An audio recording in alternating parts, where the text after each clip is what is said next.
First of all, we have our shaker. Comes in two parts, a smaller cup and a larger cup. This shaker usually makes maximum 2 cocktails.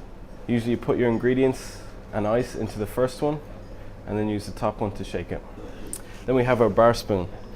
Very, very versatile. Use it for stirring, and it has the spiral all the way down, which makes it a lot easier to stir.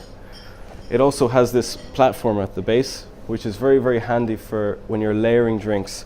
You let the drink slide down and it disperses evenly on the top. So very, very versatile instrument, used all the time. Next we have our muddler, and this is for grinding up fruits and mint and spices in anything that you're making, sugar even in your drink. You put all your ingredients in the drink and you mash them all together just to get everything infused. Next one we have is the measure. This is basically just for measuring your spirits. A lot of them have small measure on the end and the double measure on the top.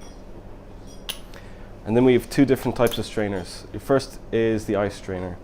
This is for keeping the ice back of the shaken cocktail. When you're using jams or limes or lemons and they're freshly squeezed, you tend to use a double strain and you pour it in. This catches all the bits of orange or lemon or lime that's in your cocktail.